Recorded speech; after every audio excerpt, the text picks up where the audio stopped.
반복되는 일상의 노선을 벗어나 타인의 교양에 올라타고 싶은 분들을 위해 준비했습니다. 본격 지식, 생각, 시선 투척 방송 개별 교양 환승센터 15회 기업편 지금 시작합니다.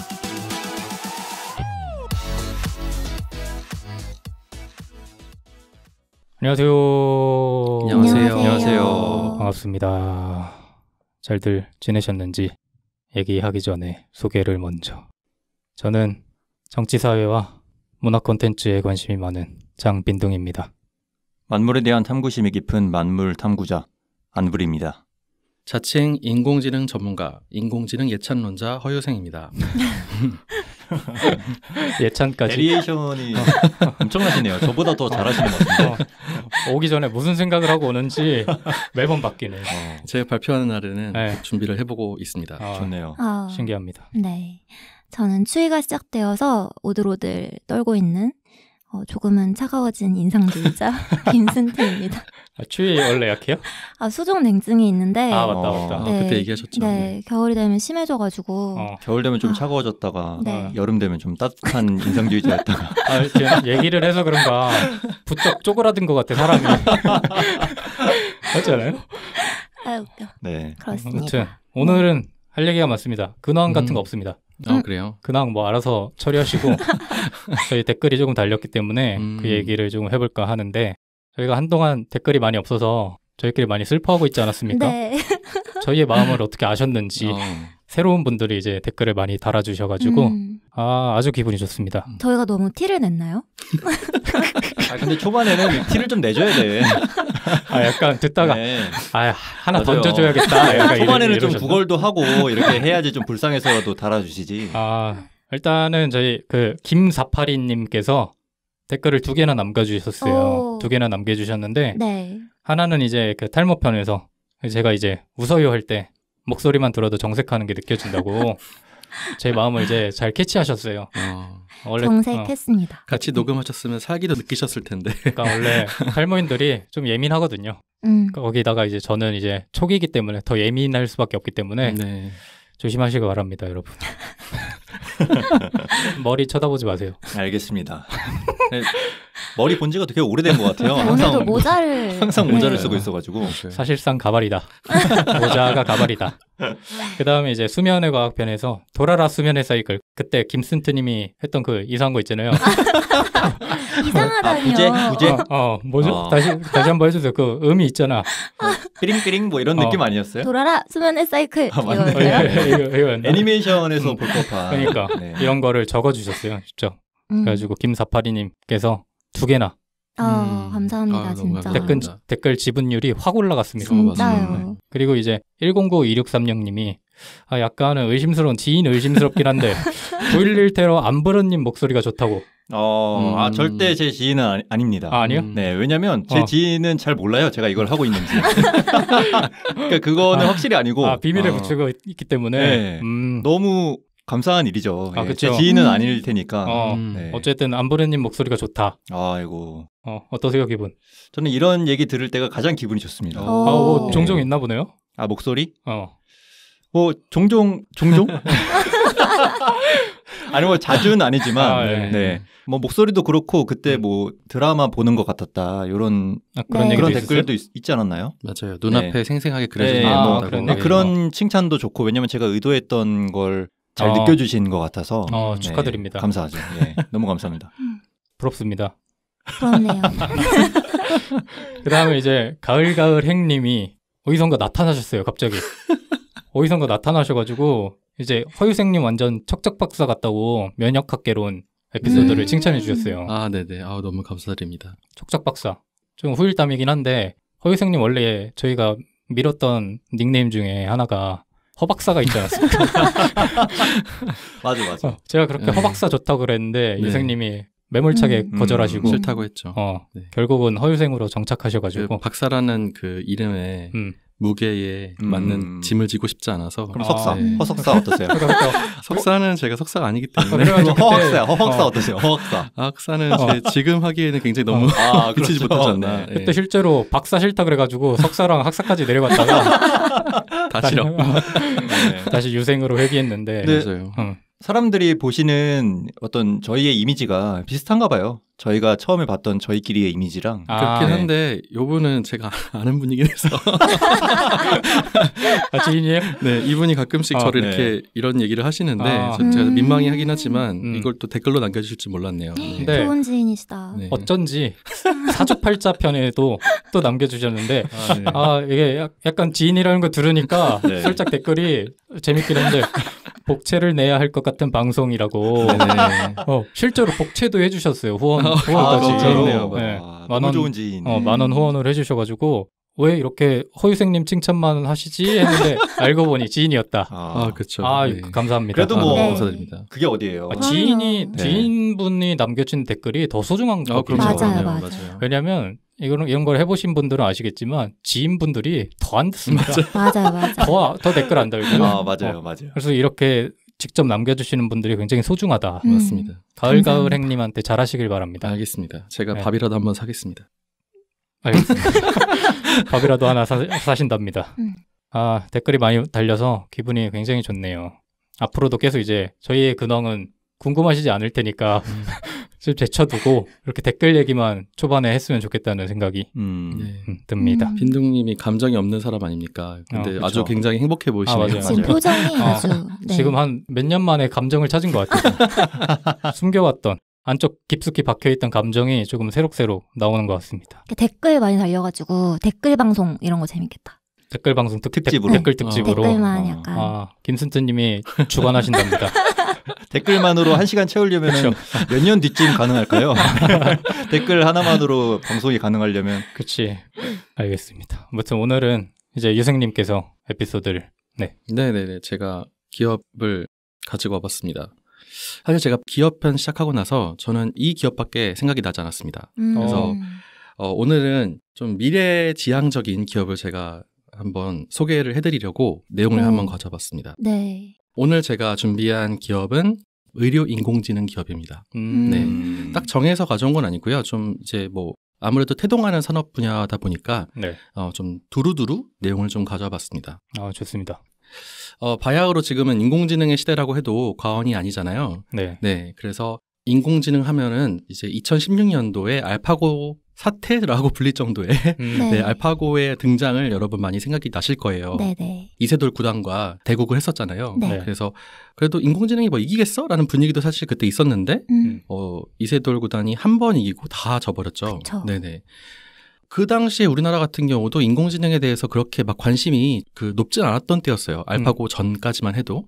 근데 알파고가 등장하고 이세돌 구단을 이기고 나니까 이제 사람들이 미친 듯이 인공지능에 이제 환호하기 시작했죠. 네, 관심을 많이 가지기도 시작했고요. 그때 되게 분위기가 신기했던 게 말씀하신 대로 처음에 이세돌이 당연히 이기지 이런 분위기가 지배적이었거든요. 근데 첫 경기가 끝나고 나서 찬물을 끼얹은 것 마냥 사람들이 다 우울해했어요. 그러니까 그 우울해한다는 마음이 이건 아닌데 라는 생각이 들면서 그 감정이 두 번째, 세 번째 이렇게 이어지고 그러다가 이제 한 번 이겼잖아요. 맞아요. 그때 이제 전에 그 우울했던 마음을 다 사람들이 떨쳐버리고 그래도 인간이 아직은 살아있다. 약간 이런 느낌으로 했던 굉장히 좀 사회적으로 이슈가 많이 돼가지고 제 기억에도 많이 각인이 되어 있는 사건 같아요. 그렇죠. 그게 근데 이세돌 구단도 하기 전에 내가 지는 걸 상상할 수 없다. 뭐 이런 식으로 좀 쇼맨십을 발휘하기도 했잖아요. 그래서 그 대국에 관심이 몰렸던 것도 사실이고 또 그렇기 때문에 패배가 더 충격적이었죠. 맞습니다. 그렇게 자신감을 갖고 있던 이세돌 구단이었는데 패배를 하니까. 어쨌든 그때 알파고 사태를 거치면서 정부 차원에서 4차 산업혁명이라는 키워드를 또 꺼내게 되죠. 그러면서 인공지능은 국가적인 관심사가 됩니다. 그 이후로 인공지능은 엄청나게 발전해서 뭐 오늘 소개해드릴 인공지능 의료 분야 외에도 인공지능 저널리스트, 인공지능 법률 서비스, 보험심사, 증권시장 감시, 예술 작가, 작곡가까지 모두 인공지능이 차지하고 있습니다. 최근에는. 사람들은 뭘 해야 되죠? 그래서 여러분께 좀 질문 드리고 싶었어요. 이렇게 인공지능이 고도로 발달한 미래에 어떤 직업은 사라지고 어떤 직업은 살아남을까? 어떻게 생각하시는지 궁금하거든요. 명확하죠, 이거는. 뭐가 명확하죠? 그 인공지능에게 없는 거를 저희가 생각하면 되죠. 인공지능에 뭐가 없을까요? 감정이잖아요, 감정. 그러면 감정에 관련된 직업이 살아남을 확률이 제일 크지 않을까. 근데 그거는 지금의 인공지능 개념을 가지고 생각한 거 아닐까요? 그러니까 그 감정이 없다는 거는 지금 기술 발전 때문에 감정이 지금까지 없는 것뿐이지 나중에 사실 없다고 이렇게 확언할 수는 없잖아요. 감정이 생길 수도 있다? 그렇죠. 그거를 배제할 수는 없을 것 같다는 생각에 저는 되게 고민이 많은 것 같아요. 근데 그거는 저는 그 인공지능이 흉내내는 감정이라고 생각하고 실제로 우리 마음 안에서 벌어지는 그런 감정이라고는 말하기 어렵지 않을까. 근데 이제 영화 보면은 허란 영화 아시죠? 네. 거기서 실제로 남자 주인공이 이제 인공지능과 사랑에 빠지잖아요. 네, 그런 것도 맞아요. 보면은 흉내내는 감정이라 할지라도 실제 그 감정을 느낀다면은 가능하지 않을까. 상대는 흉내내도 내가 느끼면 그게 가능한가? 그렇죠. 그 흉내내는 감정을 판단할 수가 없어지는 거지 나중에는. 그러니까 받아들이는 사람이 네. 그러면 또 다른 문제이긴 하네요. 저도 감정도 생각해봤는데 그런 일들은 살아남을 것 같아요. 그 인간으로서의 경험이 필요한 일들 있잖아요. 예를 들면 정치인이라든지 아니면 교육자들 아니면 예술가들. 은 그 사람 자체의 스토리가 되게 중요하잖아요. 네. 그리고 성공 경험만 중요한 게 아니고 그 사람의 실패 경험도 상당히 중요한데 그게 누적되어서 그 직업을 갖게 되는 거잖아요. 그래서 그런 일들은 살아남을 것 같고 반면에 그런 감성 그리고 그런 스토리가 오히려 일에 해가 되는 직업들 있잖아요. 일들 그런 일들은 다 대체가 되지 않을까. 변호사 뭐 그런 류의 일들 말씀하시는 거죠. 근데 인공지능이라는 게 이제 인간의 경험치를 기반으로 학습을 시킨단 말이죠. 네. 그러니까 경험이 누적된 일이다라고 한다면은 인공지능이 더 학습을 잘할 수도 있다라고 볼 수도 있거든요. 그래서 이런 얘기가 있었어요. 실제로 교육 분야는 대부분 대체될 것이다라는 얘기도 실제로 있었거든요. 정반대의 얘기네요. 예, 맞아요. 교육 분야가 살아남을 거라고 하셨는데 이제 사람에 따라서 너무 편차가 심할 수가 있으니까 교육 같은 경우는 그래서 일괄적인 어떤 교육을 가능하게 만들 수도 있다라는 거죠, 인공지능이. 사실 이런 거 예측하는 게 되게 어려운 것 같아요. 특히나 인공지능이 어디까지 발전할지도 모르는 상황에서 저 같은 경우는 사실 다 없어질 거라고 보거든요. 약간 극단주의자이기 때문에 다 없어진다. 네. 뭐가 살아남느냐 하면은 지금 없는 직업들이 생겨나지 않을까라는 생각이 들거든요. 네. 그러니까 예를 들면 아까 허 얘기하셨잖아요, 영화. 네. 그 허에서 아까 얘기하신 허에서 보면은 남자 직업이 약간 편지를 써주는 그런 직업이잖아요. 네, 맞아요. 근데 지금 그런 직업을 딱히 찾기는 어렵잖아요. 그러니까 아날로그한 것들. 그렇죠. 굉장히 아날로그적인 직업이 나중에는 인공지능이 모든 직업을 다 대체했을 때 생겨나지 않을까. 그러니까 사람들이 지금은 거들떠보지 않는 그런 직업을 좀 만들지 않을까 그런 생각도 해봤거든요. 네. 근데 저는 그 아날로그한 게 되게 중요한 것 같다는 생각을 해요. 네. 왜냐하면 이번에 코로나 사태 겪을 때 학생들이 한동안 학교에 못 가는 일이 되게 잦았잖아요. 네. 그런데 그러고 나서 우리나라뿐만 아니고 전 세계 학생들의 그 학력 상태가 현저히 낮아졌다는 그런 연구 결과가 나오고 있어요. 근데 반면에 이제 교육하는 기술이라든지 그런 건 발전을 했단 말이죠. 이번 사태를 계기로. 네. 그런데 그것과는 반비례하게 학력이 낮아졌어요. 그러면 기술력과는 반대로 그 학생들의 공부를 시키고 관리를 해주는 그 무언가의 손길이 필요하다는 거죠. 근데 그건 인간밖에 할 수 없지 않나? 라는 생각이 드는 거죠, 저는. 네. 아마 임계점이 올 거예요. 분명히 인공지능이 인간 지능을 뛰어넘는 시점이 올 텐데 그걸 인간이 통제를 하지 않을까. 그러니까 그 시점이 다가오지 않게 좀 되게 영화 같은 상상이긴 한데 그때를 위해서 인간들이 미리 통제를 하지 않을까. 미리 제어를 한다. 그래서 빈둥님이 예견하는 모든 직업이 대체되는 걸 막는. 그러니까 발전을 그대로 두면은 그쵸. 인공지능이 스스로 발전하면서 인간을 뛰어넘고 인간을 지배하는 시점이 언젠가 오기 때문에 그거를 초기에 좀 인간이 통제를 해야 된다. 이런 논의도 실제로 지금 있는 걸로 저는 들은 적이 있거든요. 저도 비슷한 생각인데 저는 조금 더 극단적으로 가서 그거 못 막는다. 그러니까 오는 거 못 막고 미리는 못 막고 닥쳐서 막 사람들이 기계 부셔야겠다 해가지고 미래판 이제 러다이트 운동 일어나가지고 모든 게 다 초기화되지 않을까. 그렇군요. 다시 저희 이제 나무 베고 이래야 됩니다. 물론 제가 여러분들과 함께 지금 논의하고 있는 것들은 인공지능이 고도로 발전해서 소위 보통 얘기하는 그 강 인공지능, 스트롱 AI라고 불리는 형태로 나아가야 가능한 일들이긴 한데 물론 현재 시점에서는 그런 스트롱 AI에 대한 연구는 좀 지지부진한 건 사실입니다. 네. 지금 인공지능들의 어떤 활용되고 있는 인공지능 같은 경우는 weak AI라고 해서 약한 인공지능 정도에서 머물고 있는 건 사실인데 어떻게 될지 모르죠. 기술 속도라는 게 워낙 빠르니까요. 그래서 레이 커즈와일이라는 사람이 쓴 특이점이 온다라는 책이 한때 유행했었잖아요. 네. 그 특이점이 언제 올지 생각보다 빨리 올 수도 있다 이런 생각도 들기도 하고요. 아직 안 온 거 맞죠? 아직 안 온 것 같긴 한데 언제 올지 모르죠. 네, 수많은 그런 해외의 투자가들이 그 신기술에 엄청 투자를 하고 있고 우리가 상상하기 어려운 기술들도 막 나오고 있잖아요. 실제로는. 네. 그 이미 왔는데 우리가 모르고 있는 걸까봐 약간 좀 두려워요. 네, 그럴 것 같아요. 하지만 이제 오늘은 뭐 그렇게 논의를 발전시키진 않고요. 네. 이제 현재 이제 시장에서 활동하고 있는 기업들, 인공지능 의료 기업들을 대상으로 소개해드릴까 합니다. 네. 네. 올해 초, 그러니까 2021년 2월에 제가 굉장히 충격적인 사건을 하나 맞닥뜨렸어요. 뭐였냐면은 우리나라 인공지능 보조 진단 솔루션을 만드는 기업인 뷰노라는 기업이 네. 코스닥에 상장을 했습니다. 네. 물론 그전에 상장한 기업이 하나 더 있긴 했는데 네. 순수하게 이렇게 인공지능 의료를 가지고 시작해서 출발해가지고 상장한 기업은 거의 최초의 사례라고 봐야 되겠죠. 우리나라에서. 네. 이 기업이 2015년에 설립이 됐고요. 2018년도 5월에는 딥러닝 기반 골 연령 판독 AI를 개발했어요. 그리고 골 연령? 그러니까 뼈의 어떤 연령? 이런 거 얘기하는 건가요? 이게 뼈의 연령을 가지고 성장을 얼마나 많이 할 것인지 이런 것들을 추정할 수 있거든요. 네. 이걸 가지고 이 솔루션을 가지고 국내 최초로 식약처 의료기기 인허가를 획득했습니다. 네. 이 기업이 그 뒤로 얼마 안 돼서 2021년에 상장을 한 거예요. 물론 상장은 기술 특례 상장이라고 해서 기술성 평가에서 전부 다 A 등급을 받아가지고 이 기업이 상장하게 돼요. 궁금한 게 그 사실 뭐 코스닥 상장했다고 하면은 뭐 상장했나 보다 이러는 게 일반적이잖아요. 네네네. 근데 그 이 뷰노라는 기업이 상장했던 게 유생님한테 특히 이렇게 충격적으로 다가온 건 어떤 것 때문이에요? 아무래도 이제 의료라는 분야가 굉장히 보수적이고 변화에 좀 느린 편이에요. 네네. 물론 그 기술적인 변화를 빨리 받아들이기도 하지만 워낙 이 의사계라고 할까요? 의료계가 워낙에 좀 보수적인 측면이 많아가지고 학술적으로 연구가 충분하지 않은 상태에서는 잘 안 받아들이거든요. 근데 그만큼의 어떤 효과를 내고 있기 때문에 의료계가 받아들였고 코스닥에서도 상장되는 걸 결과가 나타난 거잖아요. 네. 상장되는 것 자체가 시장이 인정했다는 뜻이니까. 그렇죠. 네. 그 혁신적인 기술을 보수적인 업계에서 인정해줬다. 로도 뭐 충분히 놀라운 일이었죠. 네네. 네. 근데 어떻게 보면은 가장 이렇게 기술에 있어서 앞서 있을 것 같은 의료계가 그렇게 가장 보수적이라는 게 되게 재밌긴 하네요. 그렇죠.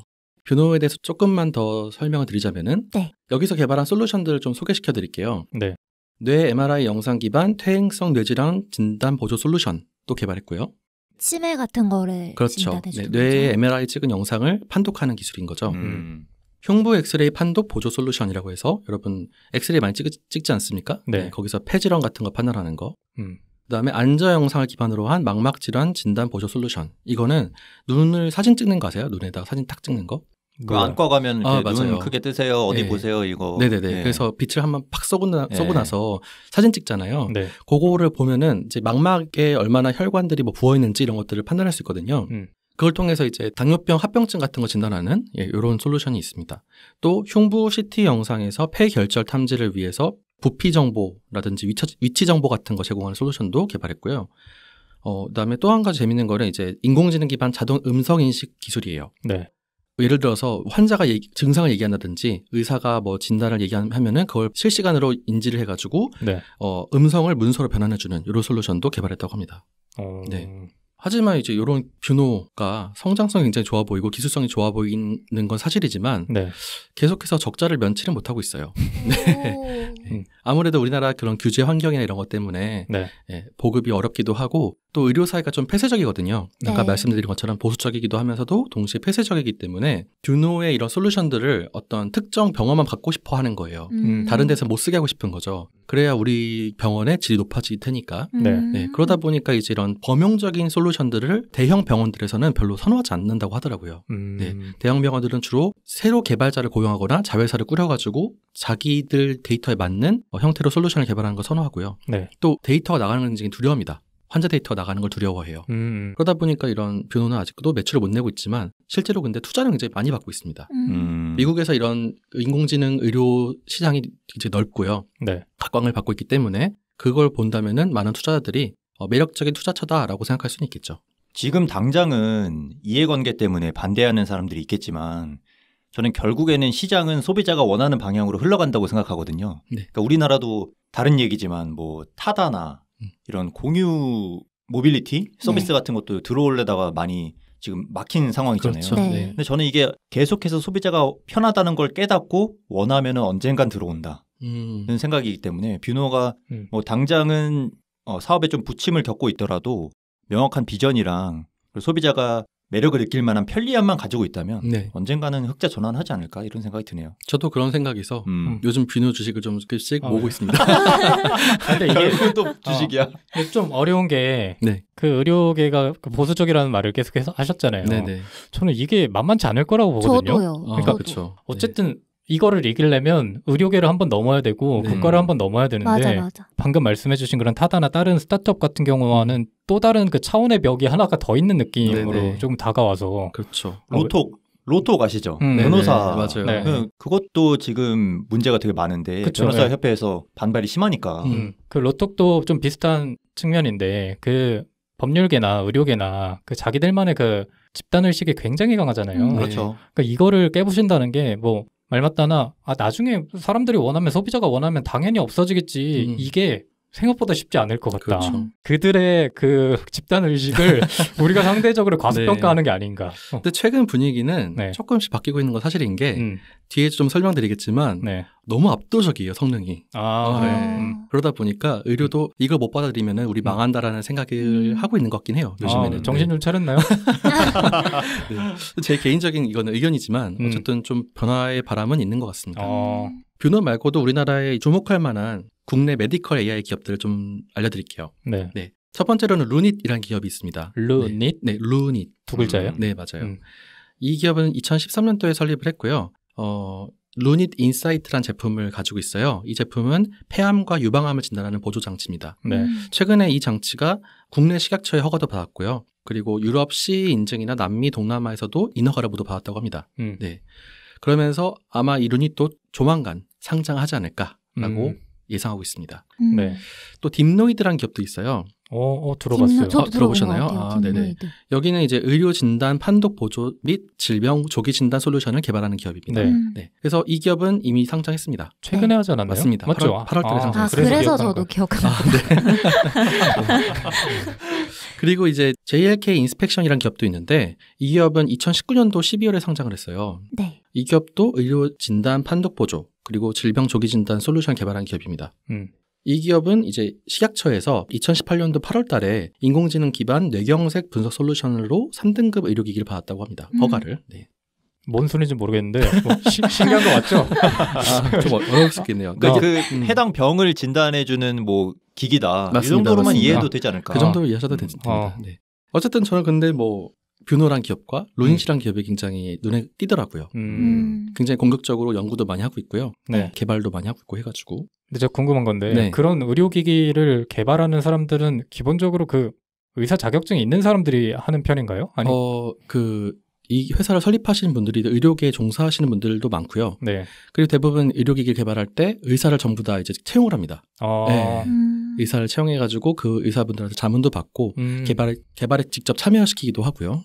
역시 내가 못할 거면 돈 주고 사람을 쓰면 된다. 이게 사업가의 마인드거든요. 그렇죠. 근데 대부분 의료 지식이 있어야 되기 때문에 의료계에 종사하시는 분들이 많이 하신다고 볼 수 있겠죠. 왜냐하면 그렇기 때문에 더 그게 조금 혁신이 일어나기가 좀 어렵지 않을까라는 생각이 문득 들어서 왜냐면 갑자기 이건 또 보수적이시네요. 그러니까 왜냐면 그런 시장을 벗어난 사람들의 시선이 혁신을 일으킬 때가 많은데 의료기기 같은 것들은 기본적으로 그런 기술에 대한 지식 자체가 없으면은 접근하기가 어렵다 보니까 그냥 안에서 돌고 이러다 보니까 혁신이 덜 일어나는 게 아닐까 뭐 이런 생각도 갑자기 들어서 그럴 수도 있겠네요.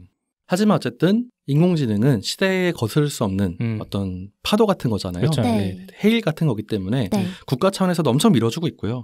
국가에서 이런 인공지능 의료 시장에 쏟아붓는 비용이 엄청 큽니다. 그리고 거기서 국가 과제를 따기 위해서 많은 의사분들 노력하고 있기도 하죠. 그러면은 이제 전 세계적인 어떤 이런 메디컬 AI 시장을 좀 설명을 드릴게요. 이 인공지능 의료 시장은요, 지속적으로 성장하고 있어요. 그 시장 조사 기관 중에 마켓앤마켓이라는 곳이 있는데 거기서는 글로벌 AI 헬스케어 시장이 2018년도부터 연평균 50%씩 성장해서 2052년에는 362억 달러, 우리나라 돈으로 43조억 정도 네. 규모를 형성할 것으로 전망하고 있다고 합니다. 대박 큰데? 그죠. 그리고 이제 프랑스 조사기관도 있는데요. 시장 조사기관. 네. 율 디벨롭먼트라는 기관은요. 의료 영상용 AI 시장은 연평균 성장률이 36% 네. 해서 이제 시장 규모가 2019년도에 약 5천억 원, 2025년에는 약 3조 3천억 원을 성장할 것으로 전망하고 있다고 합니다. 네. 우리나라 AI 헬스케어 시장도요. 연 45% 성장률을 보이고 있다고 합니다. 네. 엄청난 성장이네요, 진짜. 속도가 엄청난 성장이죠. 맞아요. 연 50%면 진짜 엄청 큰 거죠. 의료 시장이 워낙에 넓기도 하고요. 네, 크기도 하고 네. 우리가 이제 병원 없이는 못 살잖아요. 그쵸. 네. 그쵸. 가장 중요한 곳이니까 거기서 이제 굉장히 효율성이 굉장히 강한 이런 신기술들이 들어왔을 때 성장을 빠르게 한다는 걸 보여주고 있기도 하죠. 인간 기대 수명은 점점 길어지잖아요. 네. 늦춰지고 있는 현실적인 그 상황을 보면 성장할 수밖에 없는 것 같기도 하네요. 네네. 네. 맞습니다. 그래서 이런 인공지능 의료 시장에는 뭐가 있냐면요. 이제 가장 큰 시장이 아무래도 이제 영상 판독 시장이에요. 네, 그러니까 대부분 여러분들 질병이 있으면요. 병원 가시면은 MRI 찍고 CT 찍고 막 그러잖아요. 네. 이걸 사람이 판독하기 너무 양도 한계가 있고요. 너무 힘들단 말이죠. 네. 이거를 빠르게 분석해주고 판독해줄 수 있는 이런 영상 판독 시장. 그러니까 예를 들면은 그 의학 드라마 보면 뭐 CT 사진이나 MRI 사진 이렇게 띄워놓고 야 얘는 여기 이런 게 있어서 이런 병이야 이렇게 그 의사가 스스로 이렇게 판단을 하는데 그쵸. 이게 도입이 되면 자동으로 이렇게 시스템화돼서 딱 나온다는 거죠. 맞아요. 물론 이제 인공지능이 모든 걸 다 해줄 수 없겠지만 의사가 판독하고 진단하는데 보조해줄 수 있는 그런 솔루션들이 쏟아져 나오고 있어요. 네네. 그래서 효율성도 좋아지고 정확성도 높아질 수 있게끔 해주는 거죠. 그러니까 이게 의사 입장에서는 어떻게 보면 편하긴 한데 또 어떻게 보면은 그 의사의 그 의사만의 그 특권 그런 거를 조금 줄이게 만드는 맞습니다. 결과로 나올 수 있겠네요. 그렇죠. 그러니까 의료계에서는 조금 불안해하면서도 어쩔 수 없는 거예요. 너무 성능이 좋아서. 훌륭하네. 네네. 또 뭐가 있냐면은 이제 신약 개발할 때도 이런 인공지능의 도움을 받고 있고요.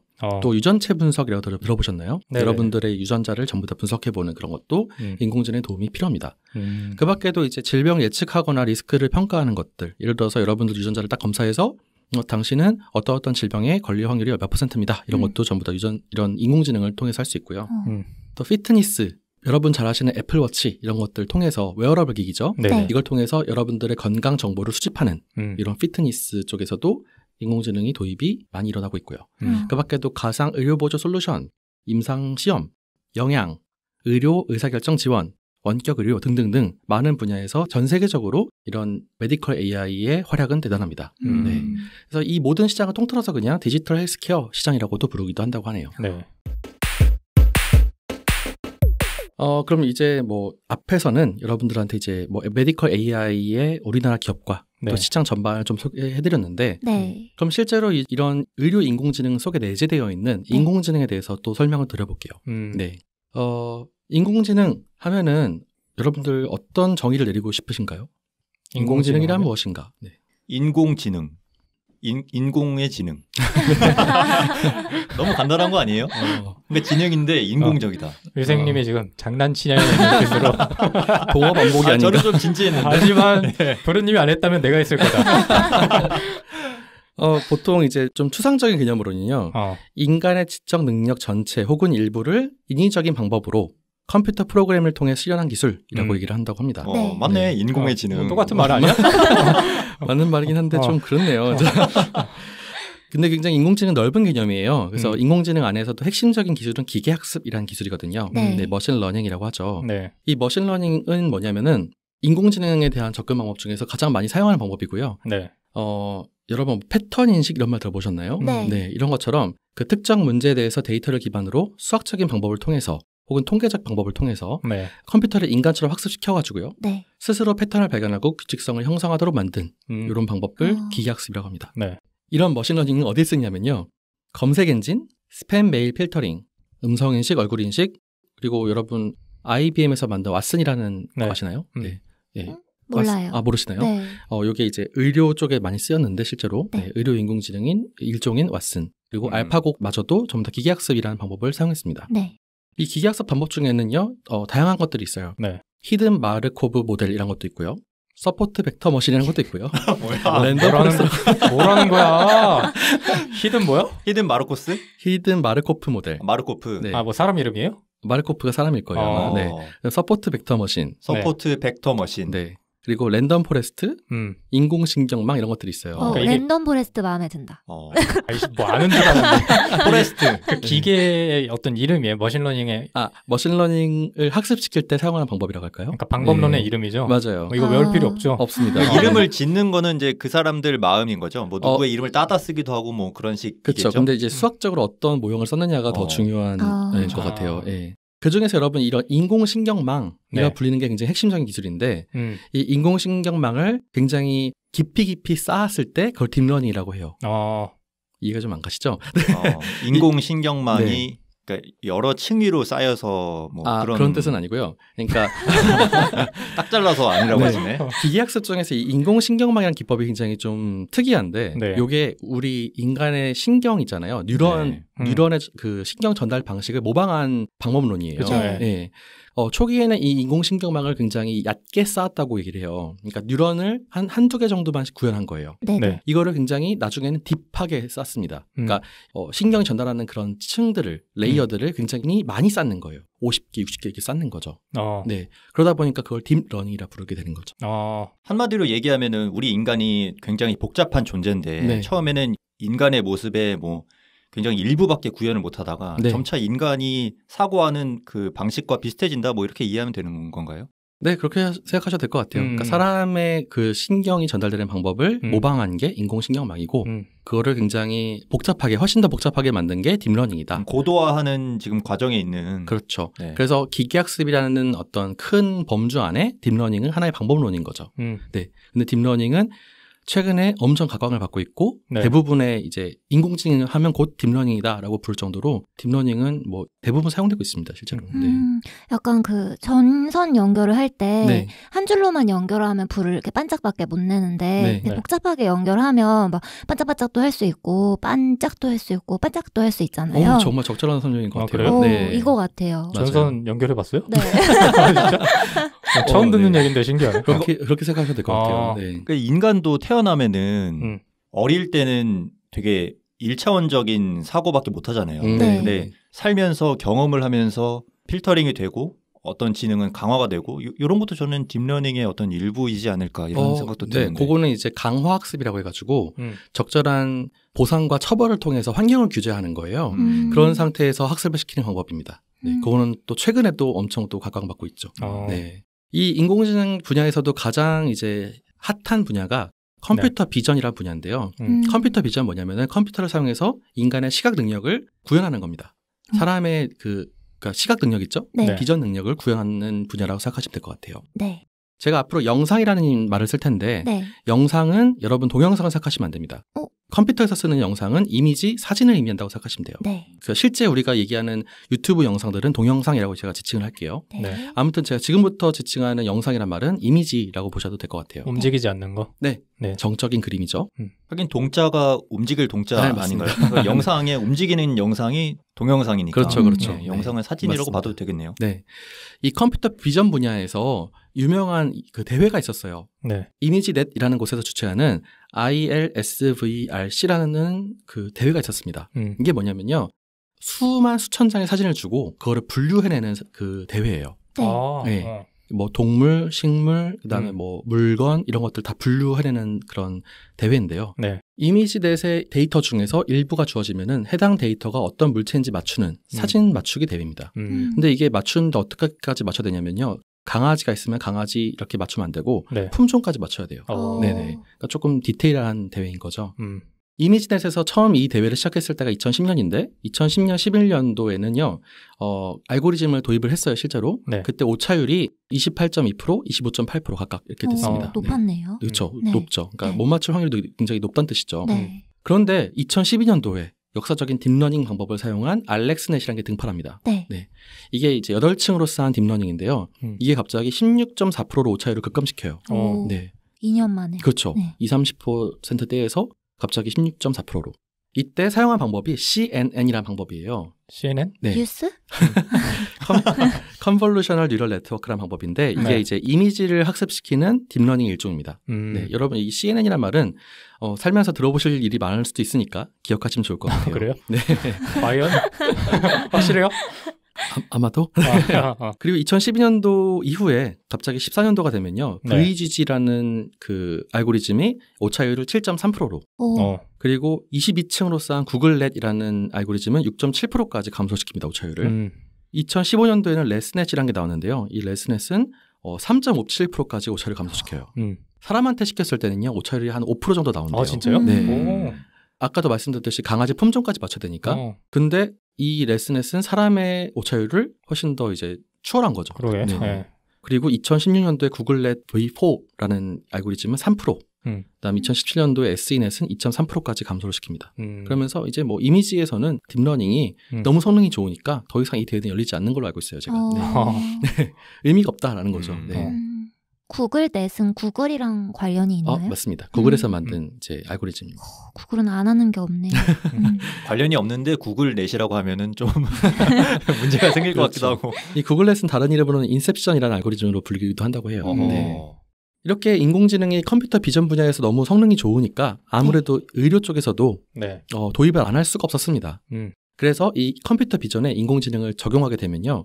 이미지가 뭐다 알려주지 않아도 이미지 속에 등장한 대상을 스스로 파악하고요.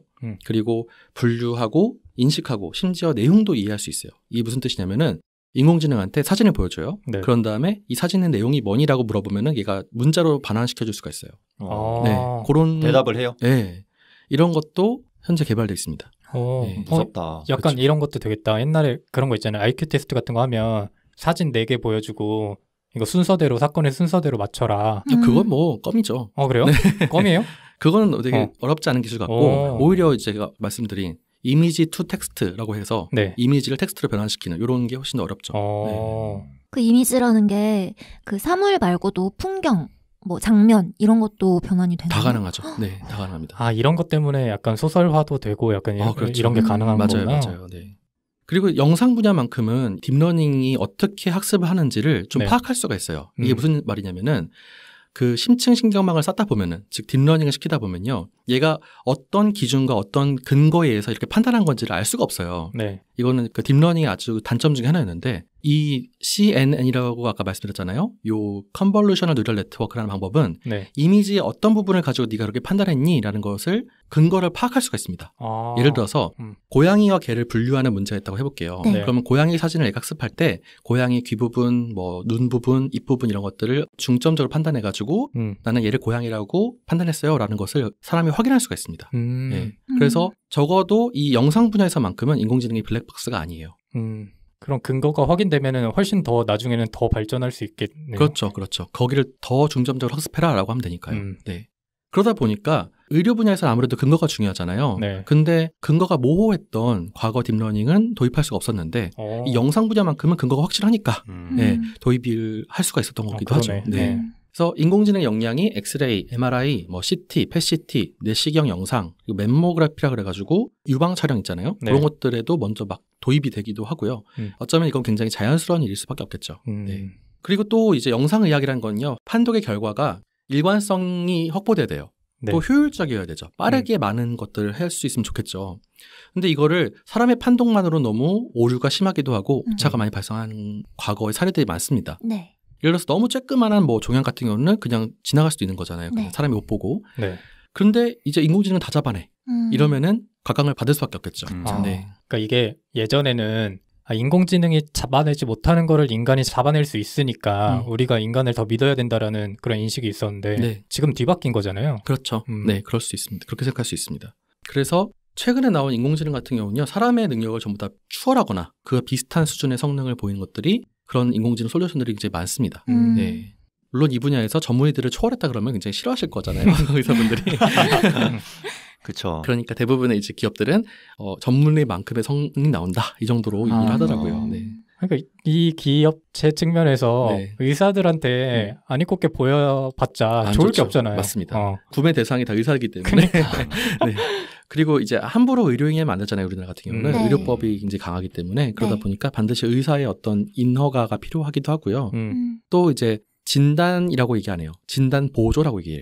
판독이라 얘기 안 해요. 판독 보조라고 얘기해요. 네, 어떻게 해서든 이렇게 겸손하게 그렇죠. 다가가야겠네. 그렇죠. 기업 입장에서는 답답할 것 같아요. 그러니까 성능적으로 봤을 때 인간을 이미 뛰어넘은 거는 너무나 자명한 사실인데 그걸 홍보에 이용하지 못하고 뭐 보조나 이런 단어들로 성능을 낮춰야 된다는 현실이 사실 근데 뭐 일면 이해가 가는 측면이 있습니다. 여러분들이 만약 인공지능만으로도 판독한 그런 영상이라고 했을 때 신뢰가 가시나요? 그러니까 최종적으로는 의사가 땅땅땅을 내려줘야 되지 않겠습니까? 그러니까 아무리 이 인공지능이 다 잡아낸다고 이렇게 홍보가 되고 뭐 이 성능이 좀 입증이 된다고 하더라도 그걸 소비자들이 이게 사람보다 낫다는 걸 받아들이기까지는 시간이 좀 더 걸릴 것 같고 그렇죠. 그런 과정이 어떻게 보면 과제로 남아있기 때문에 이 기업 측면에서도 우리가 더 나은데 왜 우리를 몰라주냐 이렇게 막 나가기에는 좀 무리가 있지 않나. 어려운 측면이 있죠.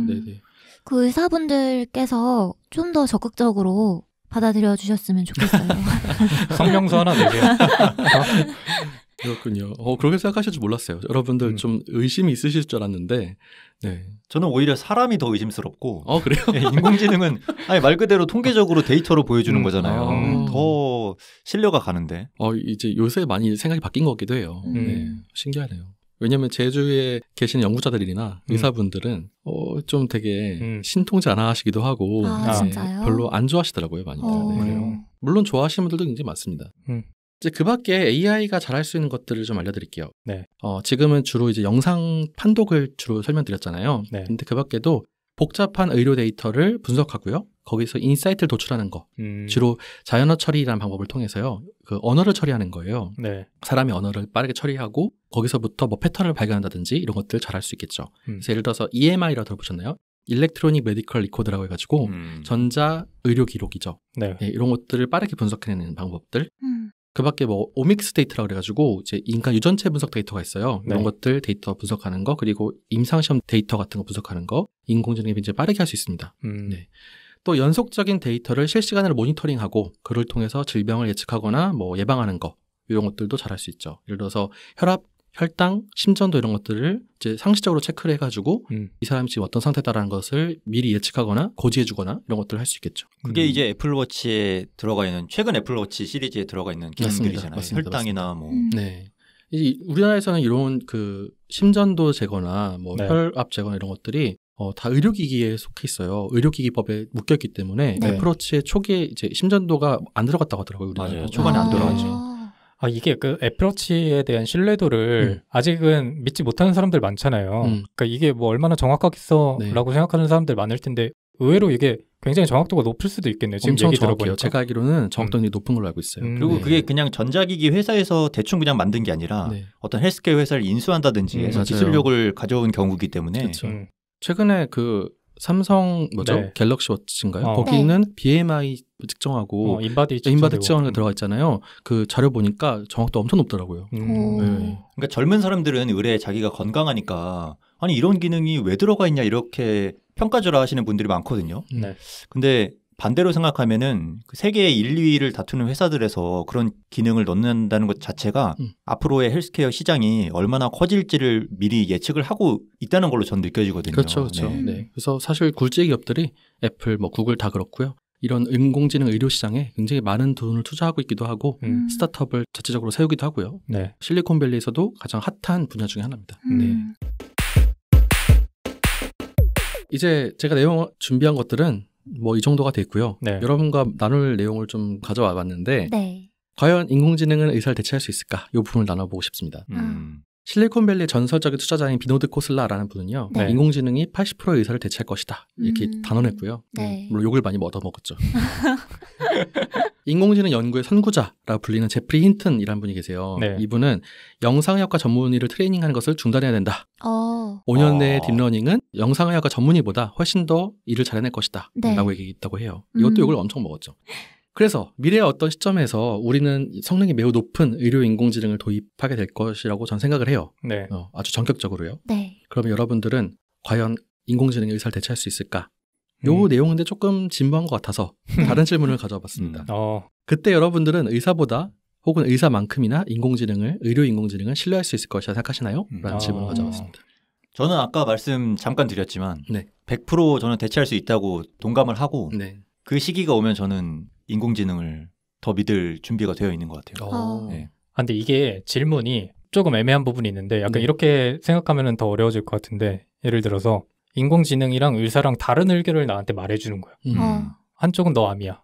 한쪽은 너 암 아니야. 이럴 때 누구를 더 신뢰할 수 있을까의 문제로 생각을 해보면 그래도 동일해요? 당연히 그럼 더 인공지능을 믿어야죠. 진짜요? 네. 왜냐하면 인간이 뭐 물론 그 의사가 되기 위한 그 과정을 제가 폄하하는 건 아니지만 결국은 데이터 싸움이잖아요.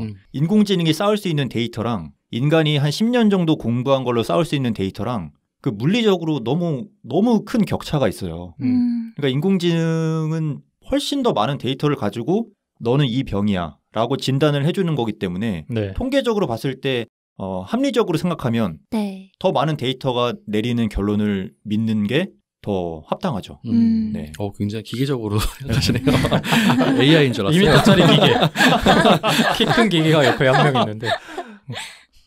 저도 비슷한 맥락인 것 같은데 확률을 따져가면서 선택할 수밖에 없는 시기가 올 것 같아요.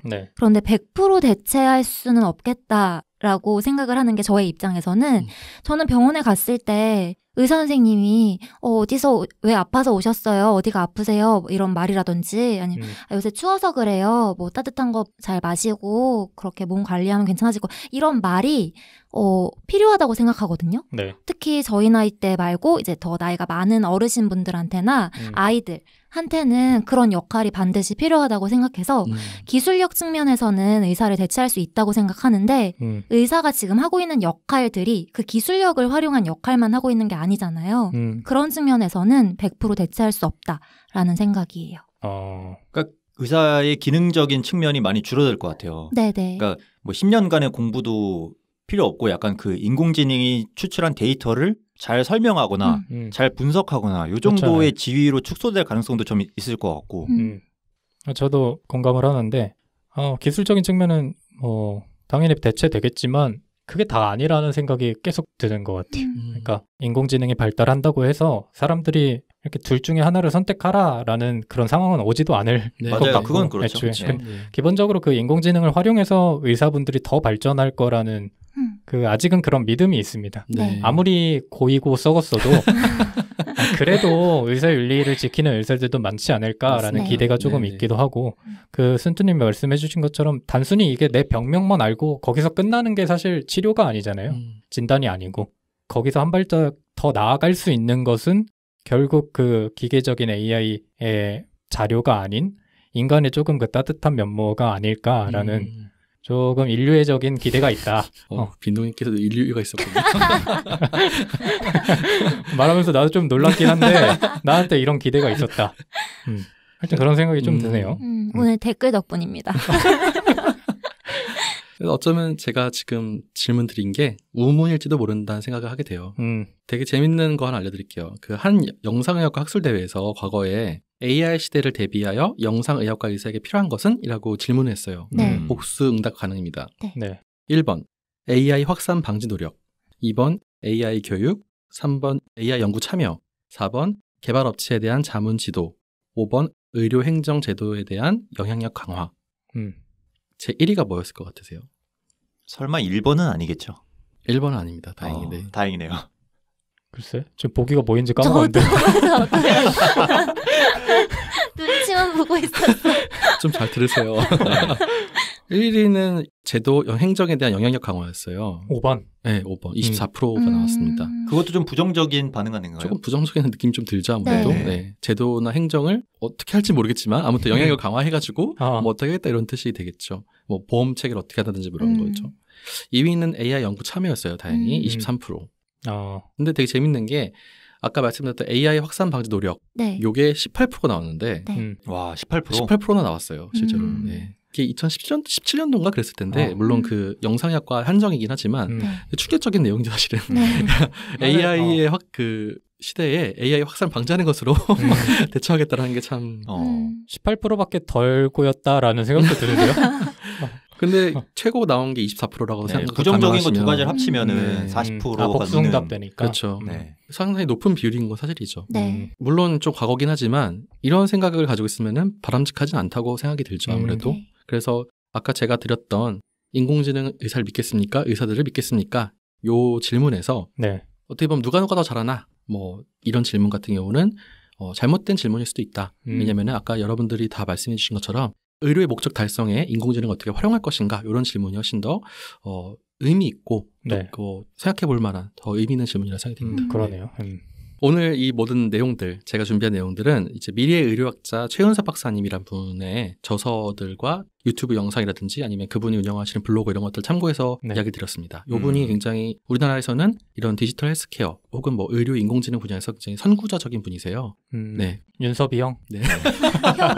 디지털 헬스케어. 다 형이래. 좀 나이가 있으신 교수님이신가요?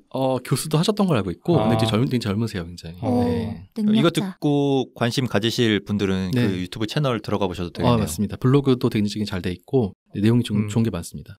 제가 오늘 준비한 내용은 여기까지입니다. 네. 고생하셨습니다. 어땠어요? 유생님이 준비하시는 그 에피소드는 항상 좀 어렵지만 배우는 게 많은 것 같아요. 왜 이렇게 기계 같냐? 오늘따라 좀 AI 같나요? 오늘따라 왜 이렇게 감정이 없어진 거 같지?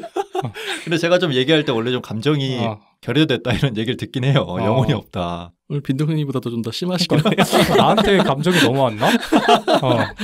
나는 되게 좀 우려하면서 많이 들었거든요. 네. 그러니까 그게 있는 것 같지. 그 의료계에 대한 전반적인 불신 이게 저한테도 깔려 있기도 하고 많은 사람들한테 깔려 있어서 예를 들어서 이런 조금 시대적인 이슈나 쟁점이 나왔을 때 이게 뭐가 옳고 그르다를 판단할 때 최소한 이 의료계에 대한 불신을 제외하고 조금 생각을 해봤으면 좋겠다라는 생각이 들거든요. 네. 그럼 좀 더 객관적으로 우리가 판단할 수 있지 않을까라는 기대가 있는데 그 불신을 놓기 어렵다는 게 굉장히 안타까운 현실인 것 같고 그러니까 초반에 얘기 나왔지만 그게 변호사 집단이든 의사 집단이든 간에 우리 사회를 누리고 있는 그 엘리트 집단들에 대한 좋지 않은 생각들을 그들이 좀 적극적으로 깨줬으면 좋겠다는 그런 바람이 있어요. 뭐 이런 쟁점에 대해서 어떻게 반응하는지가 국민들한테 많이 직접적으로 와닿을 텐데 그런 쪽으로 좀 개선됐으면 좋겠다 그런 기대를 가지면서 들었습니다. 네. 저도 이제 부르님이나 빈둥님 같은 생각을 했고 또 하나 한 생각은 생각보다 빠르게 이제 진행이 되고 있다고 이제 느껴져서 다행이다. 왜냐면 이제 저희 부모님 세대도 여기저기 아프시는 그런 나이대이시잖아요. 그러니까 이런 게 빨리 도입되면 그런 혜택을 더 받을 수 있겠다. 그런 생각도 들고 그런 윤리적인 문제는 반드시 생각을 해봐야 되는 문제겠다 이런 생각도 듭니다. 네. 이게 뭐 부모님 세대도 그렇지만 이게 확 가기 때문에 저희를 위해서 빨리 도입돼야 된다. 맞네요. 저희도 얼마 안 남았어. 한순간에 이렇게 눈 깜빡이면은 바로 이제 이거 없으면 못 사는 나이가 올 수 있기 때문에 빨리 발전했으면 좋겠네요. 네. 그래서 우리나라는 좀 규제나 이런 것들은 좀 더딘 편인 것 같아요. 기술의 진보에 비해서. 네. 그래서 많은 사람들이 혹은 관련된 분들이 빠르게 이런 분야를 잘 발전할 수 있도록 토대도 마련을 잘 해주셨으면 좋겠다는 생각도 해봅니다. 네, 고생하셨습니다. 그러면 오늘 유생님께서 의료 인공지능에 대한 얘기를 해주셨고 다음 에피소드는 접니다. 네. 제가 또 다른 기업으로 이렇게 다시 찾아뵙도록 하겠습니다. 네. 고생 많으셨고 수고하셨습니다. 수고하셨습니다. 감사합니다.